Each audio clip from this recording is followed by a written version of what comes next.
Vamos para a nossa próxima apresentação.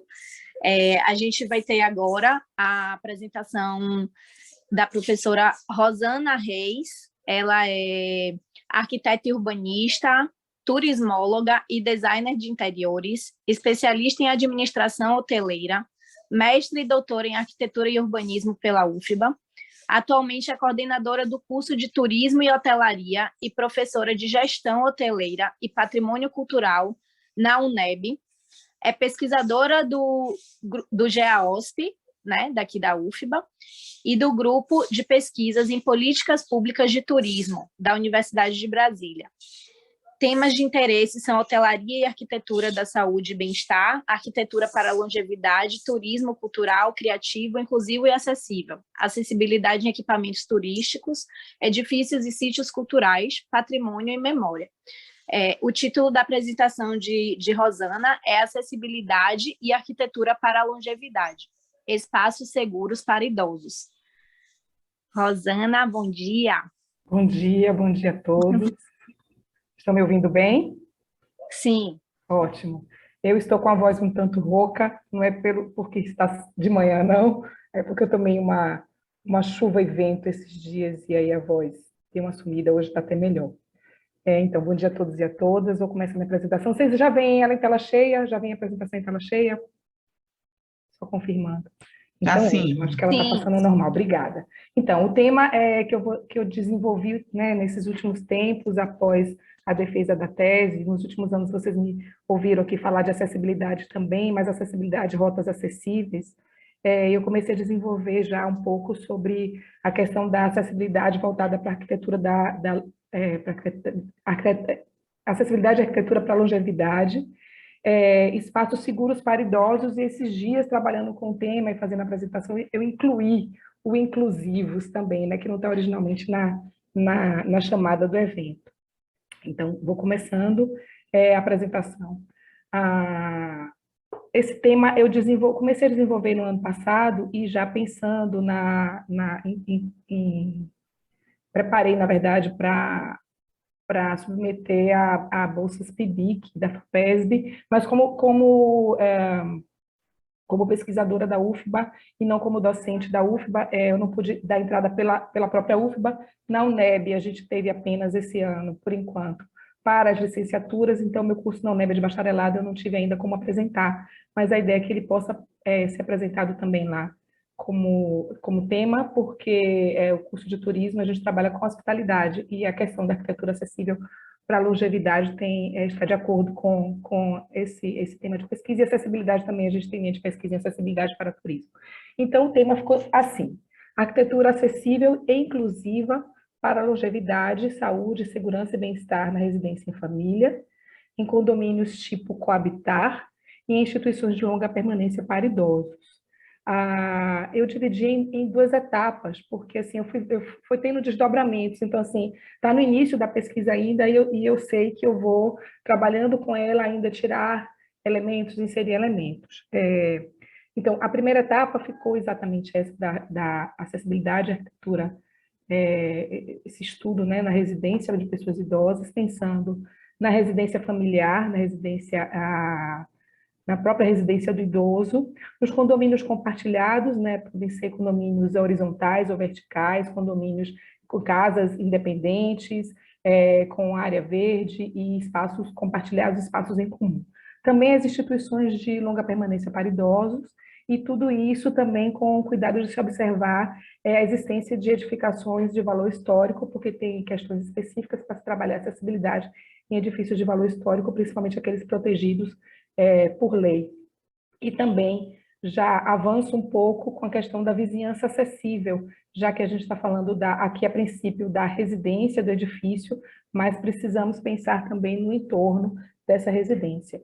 E aí eu construí, mais recentemente, uma segunda etapa a partir das leituras que eu fui vendo que existiam desdobramentos nessa questão, além da acessibilidade, mais ainda envolvendo a questão da acessibilidade, que é a própria arquitetura intergeracional, o estímulo à existência e à criação de espaços intergeracionais, sempre prestando atenção na questão da acessibilidade, as propostas de instituições de longa permanência de pequeno porte, espalhadas nos diversos bairros da cidade, para proporcionar uma vizinhança mais conhecida daquele idoso que morava por ali, que precisou ir para uma instituição de longa permanência para idosos. Também consegui ver em algumas referências de centros públicos de day stay, ou como são chamados, no que eu vi em São Paulo de centro-dia, no que eu vi a referência bibliográfica.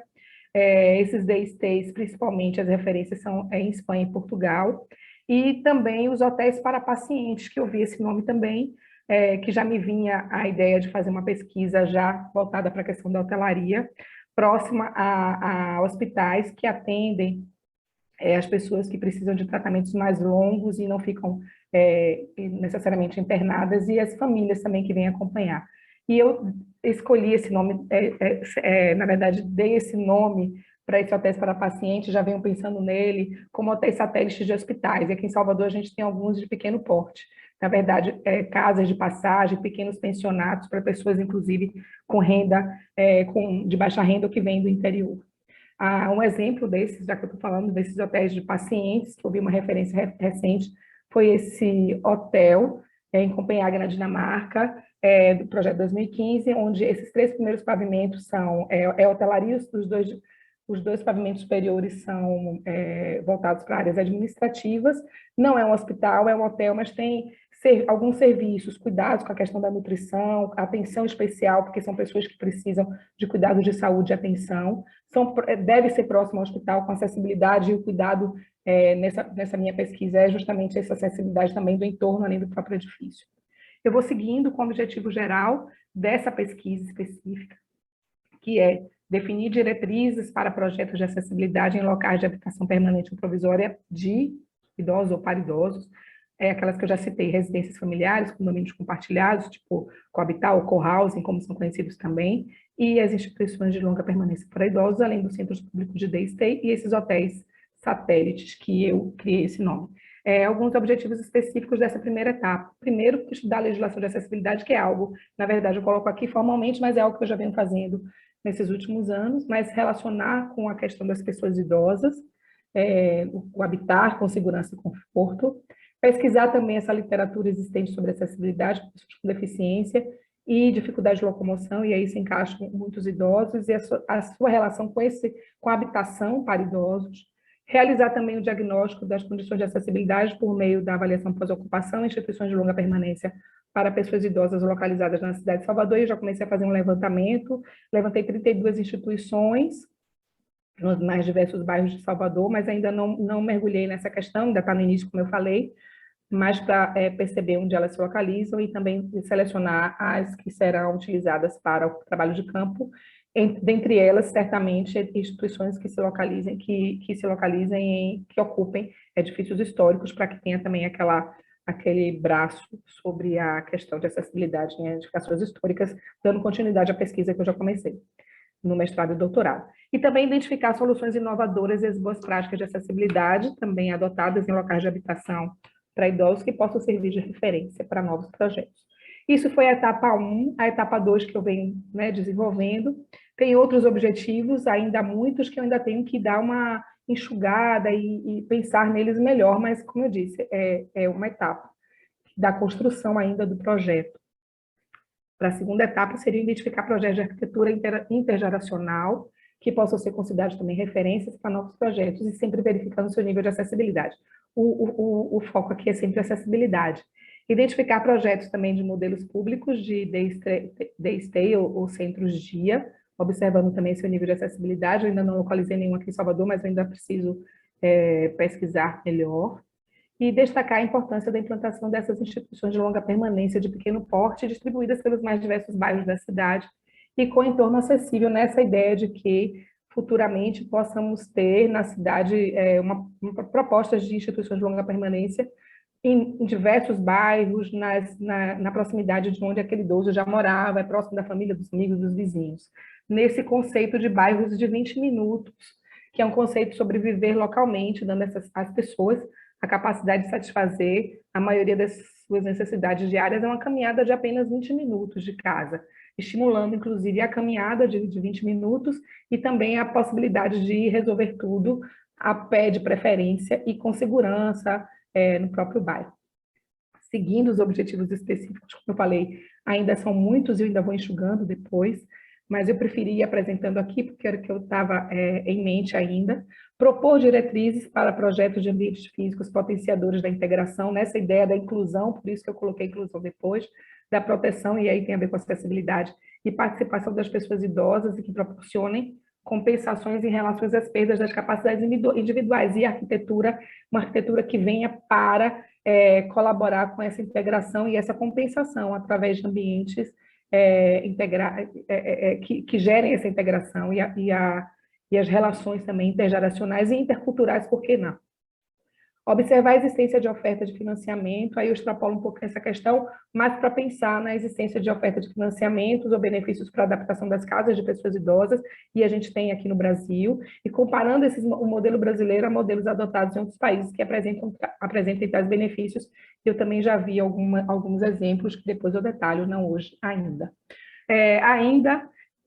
Para finalizar os objetivos, a ideia também ampla é contribuir para a divulgação, consolidação e adoção de práticas em arquitetura e design que possibilitem a saúde e bem-estar, sempre pensando nesses itens de pessoas idosas, no uso de espaços de habitação permanente ou provisória. E aí eu vou trabalhando com a habitação permanente, a própria casa, a residência privada, no caso, e provisória, os próprios meios de hospedagem, como eu falei, o meio de hospedagem para paciente, ou hotel satélite, como eu chamo, incluindo, quem sabe, os estabelecimentos assistenciais de saúde também nesse momento, e as próprias instituições de longa permanência, sendo edificação nova os edifícios históricos.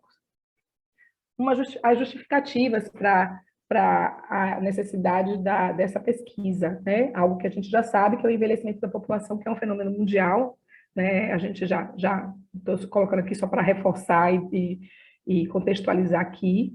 E a gente percebe que os espaços físicos de uso da pessoa idosa, eles podem incentivar ou deprimir, e a ideia da arquitetura é que ele incentive a pessoa idosa, eles podem ter a capacidade de cuidar ou de colocar o usuário em risco, dependendo de como esse espaço se apresente. Eu acho interessante colocar aqui essa citação do Fundo da População das Nações Unidas, que é um organismo da Organização das Nações Unidas, essa pesquisa, né?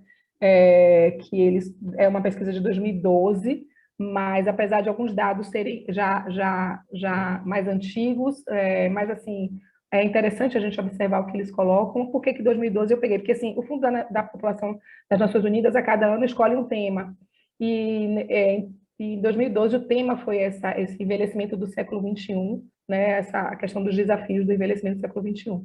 Então, o que é que diz nesse documento? O envelhecimento populacional é uma das mais significativas tendências do século XXI, apresenta implicações importantes e de longo alcance para todos os domínios da sociedade. No mundo todo, a cada segundo, 2 pessoas celebram seu 60º aniversário, em um total anual de quase 58 milhões de aniversários de 60 anos, chamando a atenção aqui que a Organização da Saúde considera o idoso acima de 60 anos para os países em desenvolvimento e acima de 65 para os países desenvolvidos. Seguindo aqui a citação. 1 em cada 9 pessoas no mundo tem 60 anos de idade ou mais. Esse índice já aumentou, que aí dava em torno de 11% da população global. Hoje a gente já se aproxima de 13% da população global tem mais de 60 anos, no universo de quase 8 bilhões de pessoas. A previsão é que em novembro desse ano, 2022, nós alcancemos, o mundo alcance esses 8 bilhões de habitantes, e estima-se um crescimento para 1 em cada 5 pessoas por volta de 2050, ou seja, 20% da população global terá mais de 60 anos em 2050, de acordo com a previsão. O envelhecimento da população é um fenômeno que já não pode mais ser ignorado. Continuando com a justificativa, nós notamos que há uma lacuna no que diz respeito a publicações sobre o assunto e uma grande necessidade de melhor orientar arquitetos e engenheiros em relação a projetos de desenho universal de acessibilidade ainda, com essa especificidade, né? O lugar de habitar da pessoa idosa, não só nós que trabalhamos e pesquisamos sobre acessibilidade, vimos que é uma lacuna em todos os campos, né? A acessibilidade precisa ser melhor trabalhada. E eu deixo aqui, eu faço esse intervalo aqui na justificativa, para dizer que a Assembleia Geral da ONU declarou 2021 e 2030, de 2021 a 2030, essa década como a década do envelhecimento saudável. Então, isso também faz com que a gente precise buscar soluções, pesquisar e buscar soluções para essas questões. Sobre a metodologia, é bem rápido falar, ela se baseia em uma pesquisa exploratória e descritiva, também a coleta de dados, pesquisa bibliográfica e de campo, o método de procedimento, o estudo de caso, também a avaliação pós-ocupação, e os instrumentos são as entrevistas, visitas técnicas e observação em loco. Ainda estou nessa primeira etapa da pesquisa bibliográfica, ainda não na pesquisa de campo. Os resultados esperados dessa pesquisa, então, só um minutinho aqui, é que essa pesquisa se propõe a concepção de uma publicação no final de todo o levantamento, voltada a difundir diretrizes para projetos de acessibilidade em locais de moradia de idosos, como eu já disse, né, desde o habitar com a própria família, em apartamentos ou casas unifamiliares, ao viver em condomínios construídos para idosos, lares ou asilos voltados a esse público, ou então até mesmo condomínios construídos para idosos e outros públicos também, para estimular as relações intergeracionais. O estudo também inclui diretrizes para projetos de acessibilidade para locais, isso a pensar ainda no futuro, como clínicas especializadas e hotéis de saúde e outros espaços de residência provisória voltados para os idosos.